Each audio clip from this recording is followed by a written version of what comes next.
And we're back, guys. I'm your host, Good Energy. Welcome to Tennis in a Minute. I'm so excited for this matchup. Listen, I can't express how happy I am to see this matchup tomorrow, guys. That's right. Coco Gauff, the future of tennis, the world's ranked number two. When the rankings come out this upcoming Monday, it's going to be amazing to see that number two by Coco's name. And of course, he's taking on Iga. Big bad Iga. This is going to be great. The world's number one, the number one seed, the reigning and defending champion, Iga from Warsaw. Now, listen, trivia, Polish fans. Where does Iga reside in Poland? Do you guys know? Comment below. Also, Polish fans, name a female professional tennis player from Poland whose first name does not end with the letter A. I bet you can't name one. This is going to be great, guys. Okay, now we all know this head-to-head, it's lopsided. It's one of the worst head-to-heads we've seen in professional sports on this high of a level, right? So we're going to talk about why the head-to-head is so lopsided tonight. We're going to talk about the matchup, the keys to victory, and we're going to talk about what I think, and I'm going to give you a prediction at the end of this video. So first, let's start with the world's ranked number two, right? We got to save the number one for last. So we'll start with the world's ranked number two. Currently, she's ranked number three, but in case you're not familiar, what happened? So Sabalenka was leading Coco, and look, I'll do some estimates here. She was leading Coco by approximately, 650 points, something like that, right? Give or take a few. Making it to the quarterfinal, in contrast to the semifinal, is a difference of 400 points. So if Coco essentially, made it to the semifinal, she did. If Sabalenka would have made it to the semifinal, she would have retained her number two ranking. But here's where things get a little bit interesting. Last year, Coco was bounced out in the quarterfinal here in France by Iga. So the fact that she now made the semifinal this year versus last year, she picks up a few hundred points, right? And the fact that Sabalenka made the semifinal last year, where she got bounced out by Mukova, she did not make the semifinal this year. She loses 400 points.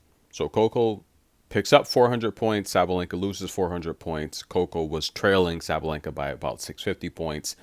That's how Coco moves into the number two spot.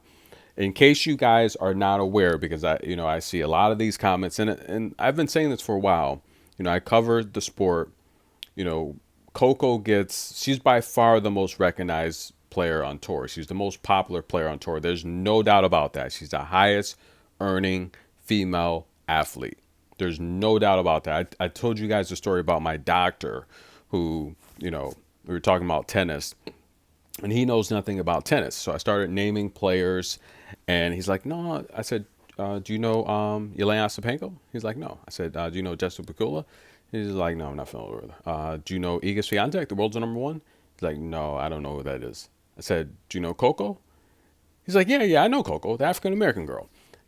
Coco's by far the most popular. And it was great to hear the announcer say it the other day. He's like, Coco's the most popular tennis player in the world when it comes to females tennis. And everyone knows that because she's a star. She's a sweet, classy young lady, and her parents did an amazing job of raising her. She's sweet. She stands up for the people. She speaks out on things that a lot of people say, hey, she shouldn't. But the reality here is, look, at the end of the day, this is just a game. This is just a sport, right? There are real life situations that people are dealing with on a day-to-day basis. If she can help and enlighten people, because I say it all the time, this is why the focus of this channel is Good Energy. We're here to help people. This is entertainment, but of course, people get passionate, they get emotional about their favorite players and they start talking trash. And when it comes to Coco, She's by far the most popular player in the sport, but a lot of people, they really disrespect her. And I think it's sad. It's unfair because we all know the ranking system. It's based on winning matches. And no, regardless of how you feel or what you think, it's a fact that Coco's the most accomplished player out of everyone on tour right now when it comes to her teenage years from 13 to 19. Iga's amazing now, but her reign, her dominance really started at the age of 20, 20 to 22. That's Iga's reign has been the last 2.5 seasons, right? In particular, right? Let's be honest. Iga's dominance has been the last 2 years. Coco's dominance started at 13. She's got all the records from her teenage. So, when we compare players that are 6, 4, 3 years older than her, it's not really a fair comparison. You have to compare the body of work and relevance to the age. And this is why Coco's a mega star. I mean, I've the joke that I've been saying about Coco for so long is when she grows up, she's going to kick all of these ladies, you know what? That's been the running joke. And now she's grown. She's 20 years old. So watching her come up over the years, I think it's just marvelous. It's a beautiful story to see this blossom and develop. I remember just this young, shy girl stepping on the court at Wimbledon facing the giant. And I mean, I'll post the video. I think what prediction video I did a nice prediction video a while back. And I showed you how she was walking on the court to Wimbledon and Venus Williams just so tall and dominant. That's intimidating. That's scary.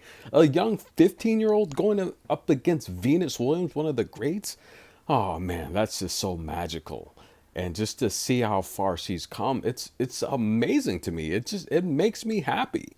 Because she's already won. It doesn't matter what happens from here on out. She's already won. She's done more in her lifetime that people who've lived decades longer than her haven't done or accomplished. So she's got to be proud of herself.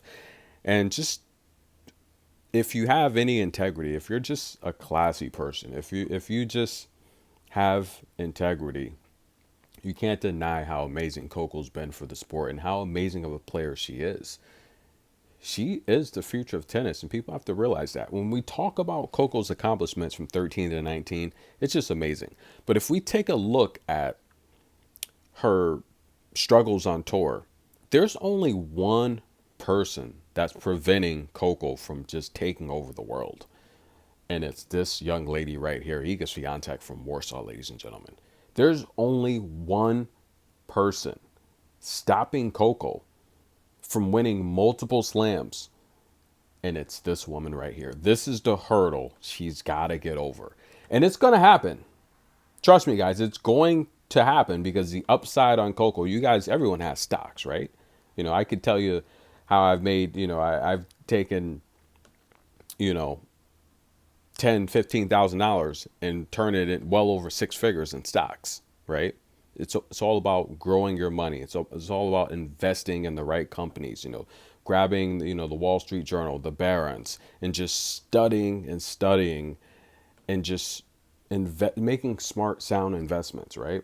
It's all about the numbers, the upsides, the quarterly reports, the P ratios. When we're talking about upside and stocks for players, Coco Gauff by far has the best upside any player on tour. You can see the longevity she has in her athletic ability. She gets criticized a lot for like ridiculous reasons because at the end of the day, whether you're saying it's her serve, her forehand, whatever you want to say, at the end of the day, she wins matches. That's why she's number 2 in the world from winning matches. So if you can win matches with so many disadvantages, you're pretty darn good. So just imagine when you pull it all together, what's going to happen. That's why I say she's the future of tennis. I know what I'm talking about, guys. I estimate she's probably a good year and a half, 2 years away. That's going to put her right around 21 and a half, 22 years old from just blowing the lid off the can. And when I say blowing the lid, I'm talking about winning 3 to 4 slams a year. They're going to add up quickly, right? If we take a look at the big three on the male side of things, where Roger and Rafa was dominating, Novak came up and said, I'm going to beat both of those guys. Look at where we are today. Novak's still playing. Roger's gone. Nadal's on his way out, even though he said this French Open wasn't his last. He's got to make up his mind, guy. And this is one thing I do want to say about the older veterans. We love you guys. Thanks for all the memories. But you're going to hang it up or not. Like, you have to be committed. You can't have 1 foot in, 1 foot out the door. And your mind doesn't work that way. You have to be fully committed mentally. And we saw Novak just come up out of he just like, it seemed like it happened just like that, didn't it? He just came up and now he's the greatest of all time. So when we're talking about upside with Coco, she has the upside. And I'm telling you guys, they're going to come fast and they're going to add up very fast, very fast. In terms of Iga's amazing. And look, a lot of people, they come to the channel and they don't realize that, I was Iga's biggest fan, cheering her on, supporting her when no one even knew who she was. But what happens is you have these bandwagon fans, these fans that they're casual fans and they don't really, they don't really support the player toward, in their darkest moments. They come and they hop on the bandwagon and then they want to disrespect everyone. And the thing with Iga is she doesn't approve of a lot of this stuff. She said it time and time again that, the fans that support her, and she said one time, these guys, they just follow me all around the world. She's talking about the Polish fans. She's like, they just follow me. They show up to the matches. Listen, she said, you gotta tone it down, because what's happening is they're putting a lot of pressure on Iga to win and win and win.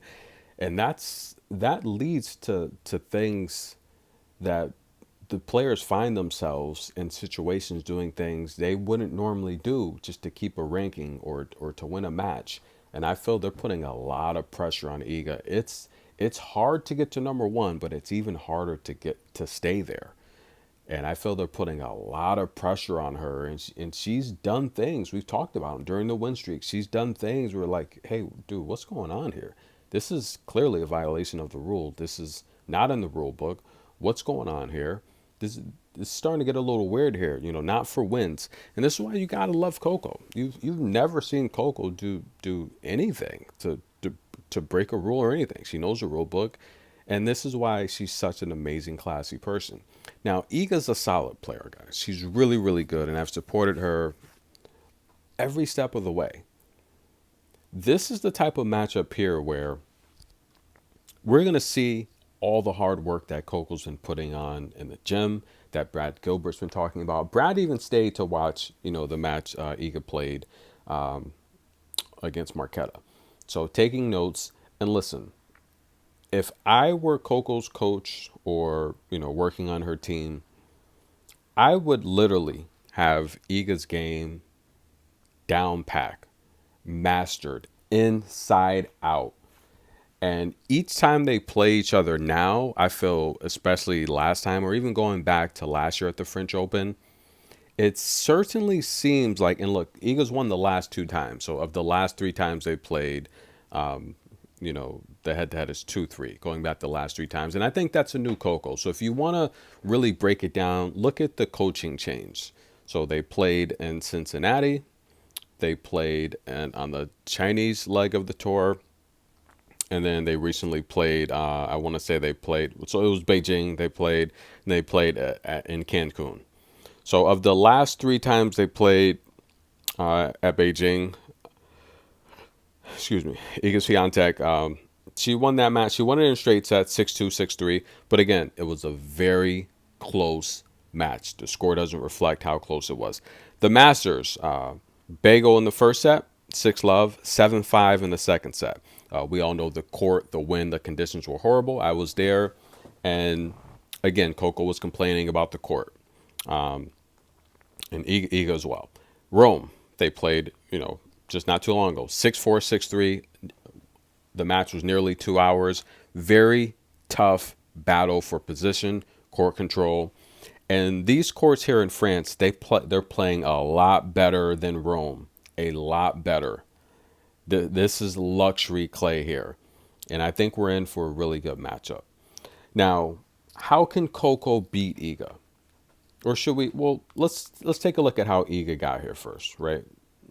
Iga Swiatek, she's on an amazing win streak. She's hot right now. We all know that. She's playing arguably her best tennis since the win streak ended, right? So we've seen her win Madrid and Rome, two straight clay tournaments back to back. She was bounced out in Germany by Elena Rybakina, and I know Polish fans were excited to see Rybakina lose. I know Polish fans, they had a sigh of relief, like, whew, that was close.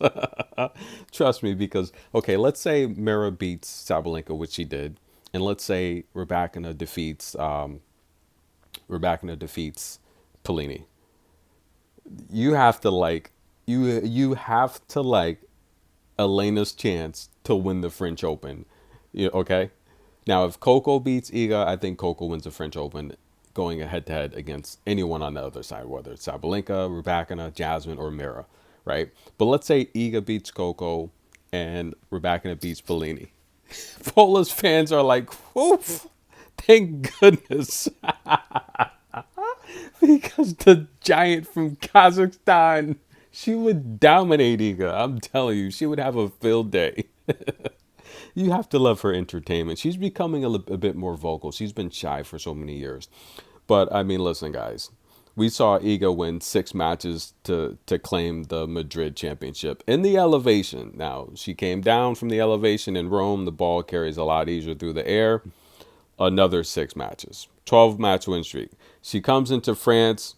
She's now got 5 more matches there, right? We all know 7 matches wins the title. So she's on a 17-match win streak. Wong, Serrana, Sarah Srivastava, Beatrice Haddad, Maddie Patty, Sabalenka, Bernardo Pera, Yulia, Kerber, Keys again, Coco, Sabalenka again. Jan, bonjour, comment allez-vous? Osaka, and let's just be honest, guys. Osaka really, that's Coco's second slam right there. Osaka at match point, and I'm telling you guys, if I'm coaching Osaka or any of these players, you got match point in a match that big, take the time violation. Get off of that line, go grab your towel, gather your thoughts, get back on the line, and you blast an ace like you're capable of. It was just heartbreaking to see Osaka with such an amazing serve, fault on the first serve, and then have to go weak on the second serve and Iga win that point. It was crazy. Mary Boo, Potapova gone wild, double bagel, and bagel 6-2 to Marketa Vondrousova, who didn't play, by the way. And, that was, what are you going to say? I mean, what are you going to do? That's how she plays, It's either all or nothing. Iga's 43-4 on the year.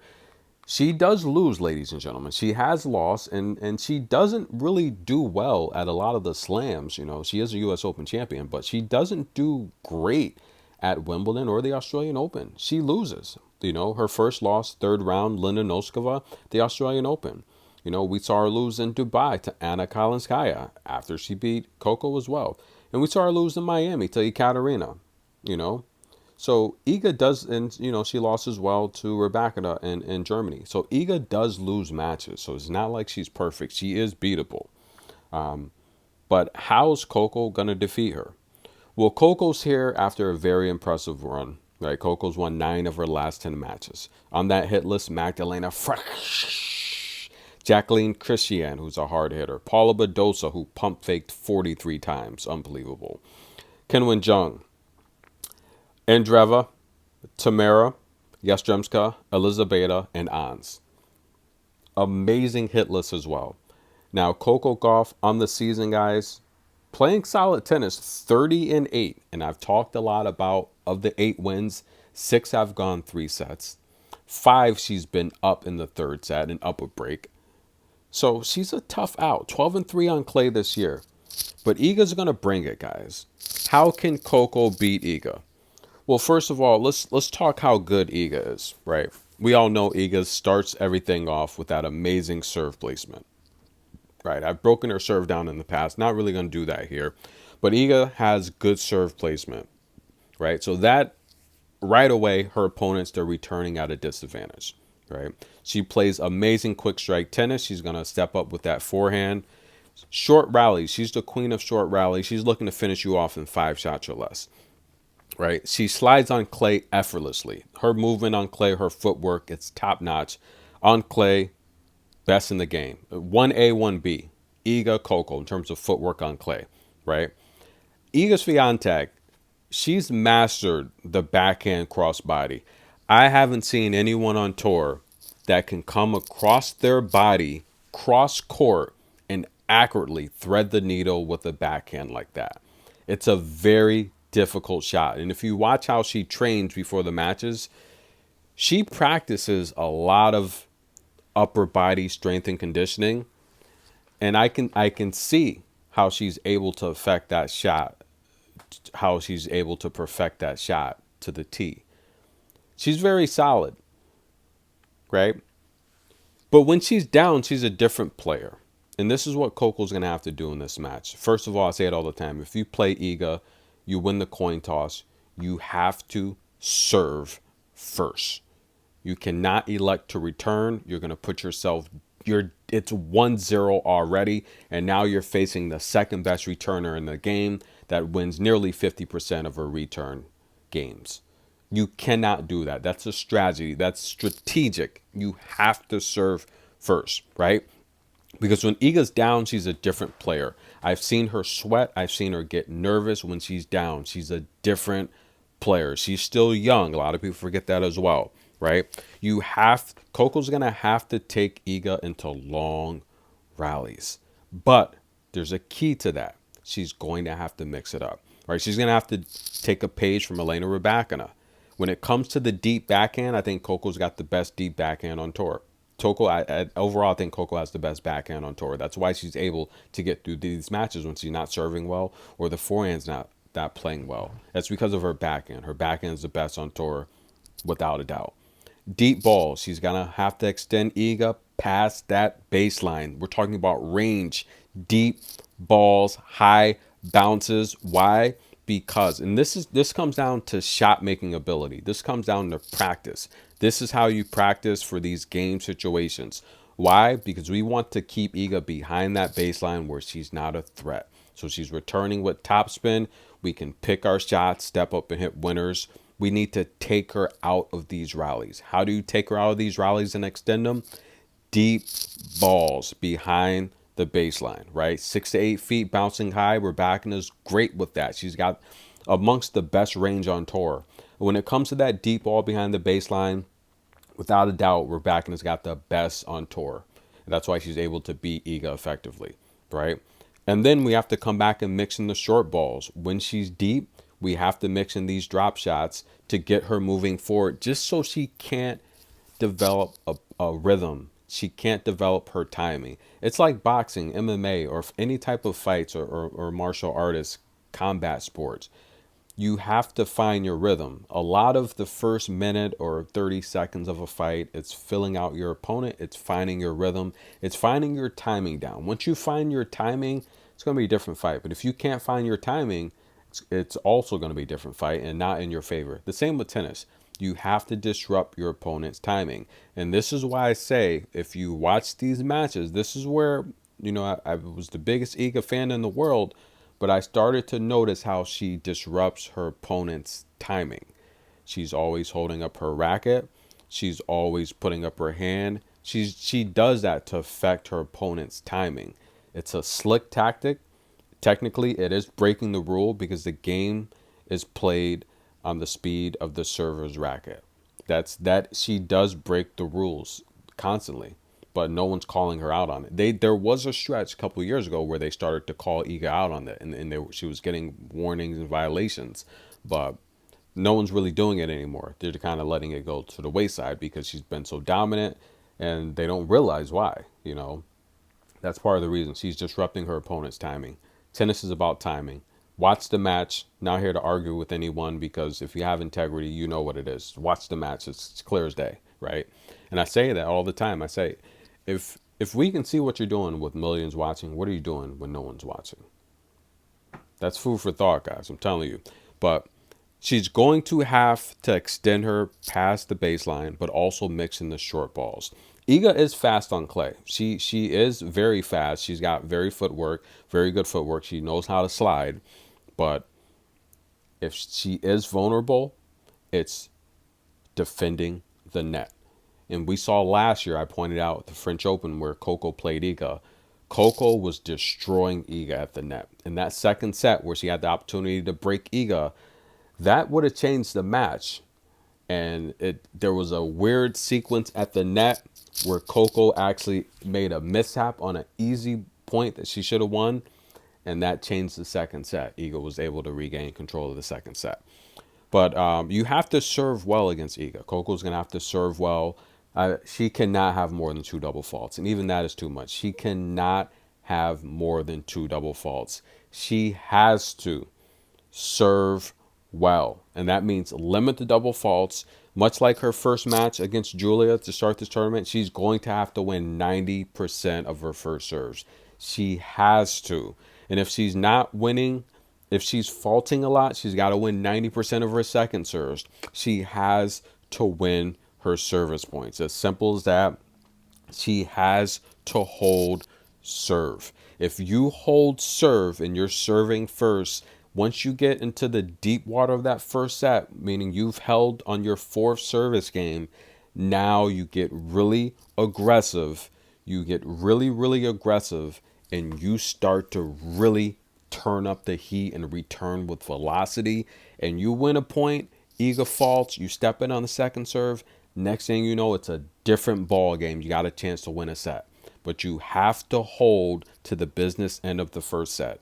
You have to hold. And what does that mean? That means if you are down, if you're tied 30-30, you have to win that next point. You have to bring your best serve, whether you're going to jam her in the hip, you're going to go down the tee, you're going to go out wide, or just go for the gusto and blast an ace. 30-30, you have to win those points. 40-30, you have to win those situational points that can change the service game, okay? But also speed her up. Let's take a page out of Yelena Ostapenko's book, okay? Step in on that second serve, down the line winner. If you miss it, you got to live with it because you're serving first. You've held already. Those are the shots you got to get aggressive with, okay? Do not play tennis with Iga Swiatek. You cannot play tennis with her. She's too good. That's simple. That means you have to step up when you're returning and you have to hit winners. Do not hit the ball back to her. You cannot play tennis with her. You have to hit winners. We're going down the line. We're coming cross court. We're mixing drop shots. We are getting her sped up and off of that rhythm. We do not even want her to think we're going to give the ball back to her because now she's going to get aggressive and start to make mistakes. Let's take a page out of Osaka's book. Iga returns, deep forehand. Iga can't even get to it. It's a rocket. It's a flamethrower. It's a heat-seeking missile. Angled forehand winner. I'm not going to play tennis with you. I'm playing to hit winners and be aggressive. But again, if there are rallies, you have to continue to get balls back. You have to use your reach. You have to slide well. Get your racket on the ball and just get it back. One more ball in play is the model of the defensive player. And Coco is the best defensive player on tour. That's a fact. She breaks opponents. Literally, she wins 55% plus of her return games. She's the best returner in the game. She has to return well against Iga Swiatek, right? But again, she's going to have to put up aces as well. 8 to 10 aces. Coco's going to need to show that serve. She's going to have to win as many free points without Iga touching the ball. In my estimation, she's going to need 50 winners to beat Iga. Much like Osaka, right? Osaka had, I want to say, maybe 54 or something like that. Coco's going to need 50 winners. Why? Because that's going to show how aggressive she is. That's going to show her winning shots and stepping up and keeping the ball from Iga. You have to play keep away. She's going to have to force Iga into over 30 unforced errors while reducing her unforced errors to 20 or less. She cannot make mistakes and give Iga Swiatek free points. It's a lot. I know it's a lot, But that's what you have to do to beat Iga Swiatek. She's that good, guys. And it's I talk about matchups, right? Styles make fights. It's all about the matchup. The reason why Coco's able to dominate everyone else on tour, right? She only had it against Sabalenka, Rebecca, Ons. The reason why she's able to dominate everyone else on tour is because she has the advantage in any of those matches. She has the athletic ability. She has the better backhand. She has the better defense, right? She has a better two-way play overall. She can speed opponents up. She can get balls back. Iga, her strength combined with her footwork and her shot making ability, that's a complete package to really frustrate Coco. And I say it all the time, a good, really good tennis player can use your athletic ability against you. They really can. And that's what Iga does well. This matchup, guys, my prediction, I like the first set to go over 8.5. That's a pick. It's simple. That also means that means Coco's gonna serve first, and for the most part hold. If she serves first, she can even get broken once and still hold, and still lose the first set. So the pick is for this first set to go over 8.5. That's a pick. But we're gonna roll with Coco to get the victory here, guys. We're gonna go with Coco to get the victory. We're gonna go with the over 8.5, and we're gonna go with Coco to win. It's now or never for Coco. We saw a very vulnerable Iga Swiatek against Osaka, and there is a power difference, and with that forehand, there's a big power difference. Coco can return with velocity, but she has to be up. If she's down or playing level, she's playing a lot more smart with the forehand, and I feel that's just because of the unfair criticism. Whereas a lot of people, I think they've kind of gotten in her head with things that aren't really true. And the reality here is it's not really the case here in France, because if you watch her matches, she's sliding into the forehand and she is attacking with it. But Osaka's forehand is one of the best in the business.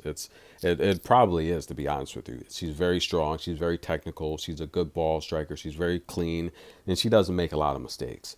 So, and she's got the power in that forehand to really disrupt anything Iga wants to do. She's got the range, everything that troubles Iga with her backhand, Osaka does, but just a little bit better.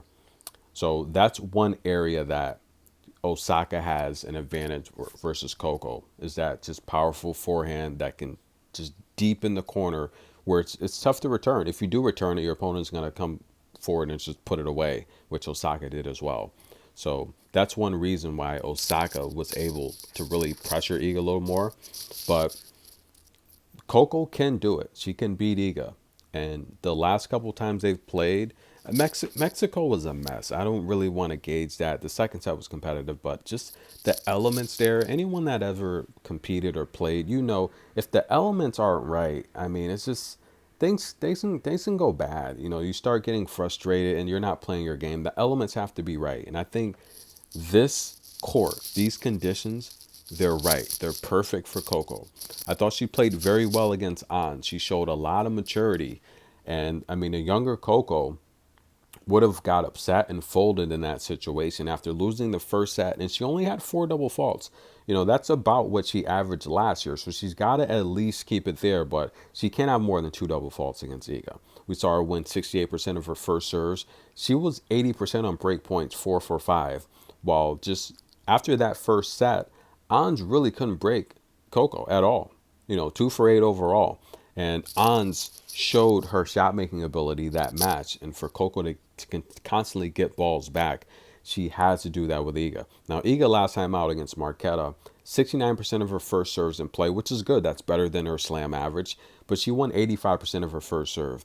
Coco has to find ways to be more aggressive on that first serve, because we know that Iga's first serve is coming at you at about 106 to 100 miles per hour. It's not really fast. Coco has to take advantage on those first serves. And Yelena Ostapenko, go for the winners on those first serve. They're not that fast. And Coco said it in the past, just returning Chris Eubank shots makes Sabalenka and Ostapenko shots seem slow. 109 miles per hour on a first serve, Coco can handle that, and she's got to attack the first serve of Iga, right? We normally say attack the second serve. Coco has to attack the first serve of Iga. She has to get the job done. Now, Brad Gilbert talked about the Mira Andreeva connection with Coco. It's kind of spooky, right? It's a little spooky how we see Mira literally win and put Coco in number two. Yeah, now of course Coco earned it, right? You have to win points in matches to gain rankings. It's amazing. And that's gonna be the pick, guys. We're gonna go with Coco Iga over 8.5 in the first set. And we're gonna go with Coco to win this match, guys. It's now or never. This is her second Grand Slam right here. She can do it. She's capable of it. And she just has to believe. Iga's an amazing talent, but nothing lasts forever. She's not going to be on top forever. And next in line, which is why I say the future of tennis, is Coco. Coco's got to get a good night's rest. She's got to put together that perfect game plan. She's got to be focused mentally. She can't, I'm not sure if she were talking to someone in her camp or a fan, but when she was walking towards her bench last time, someone yelled. Like I couldn't really make what they said, but it seemed to me like they were trying to like pump her up, and she wasn't having it, and she just said shut up. So I couldn't really hear, so I can't really say, but it seemed like they were trying to like pump her up.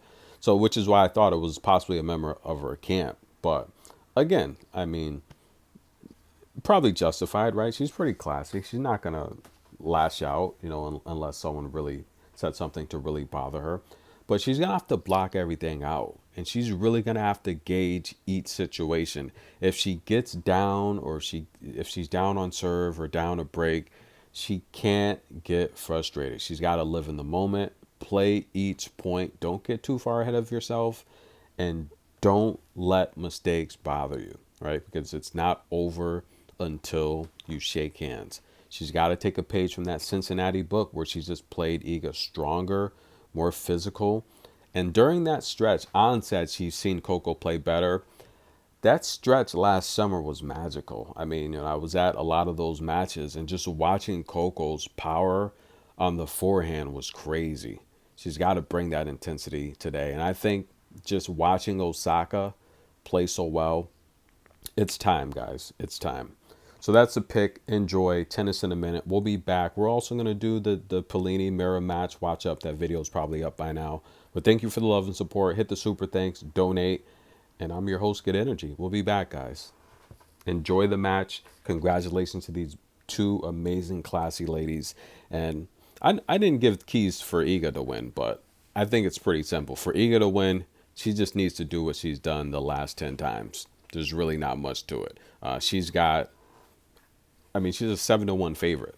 So the experts think she's going to win the match. They're not giving Coco any chance to win the match at all.